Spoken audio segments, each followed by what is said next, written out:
Team Bangladesh প্রথম ম্যাচটা হারের পরে অনেকটা ব্যাকফুটেই চলে গিয়েছেন বলা যায়।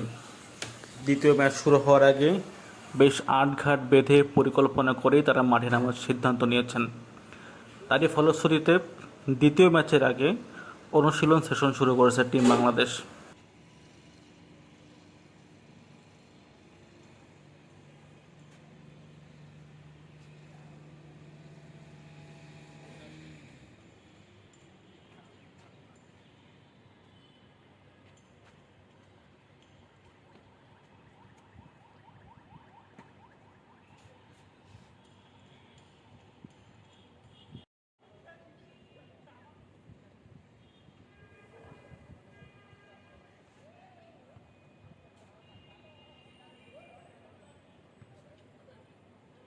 টিম বাংলাদেশ মূল অনুশীলন শুরু করার আগে নিজেদেরকে একটু ঝালিয়ে নিচ্ছেন।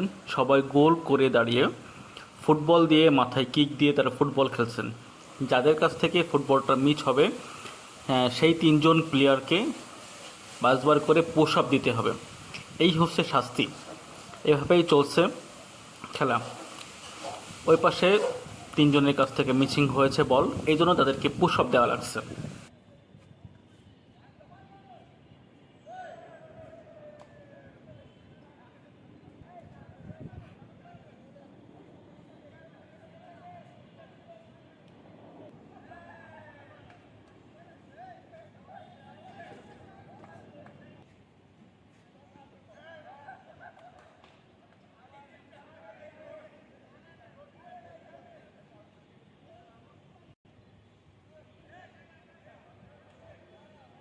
এভাবেই তারা গোল হয়ে ফুটবল দিয়ে কিক সে প্র্যাকটিসটা করছেন।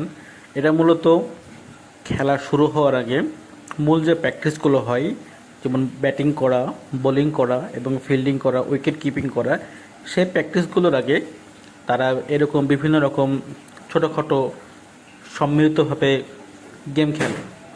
এটার কারণে তাদের শরীর গরম হওয়া এবং একটা শরীরে তৃপ্তি চলে আসার জন্য কাজটা করে, ওই যেটাকে বলে ওয়ার্ম আপ।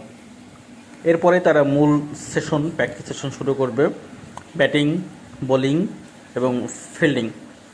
এখানে একটা স্বস্তির বিষয় হচ্ছে বাংলাদেশের জন্য কালকে একটা বড় সুখবর আসছে।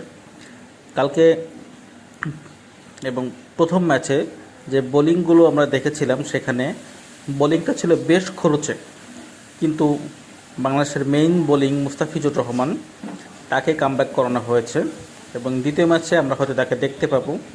মুস্তাফিজ আসলে সেই বোলিং ডিপার্টমেন্টটা আরও বেশি শক্তিশালী হয়ে যাবে।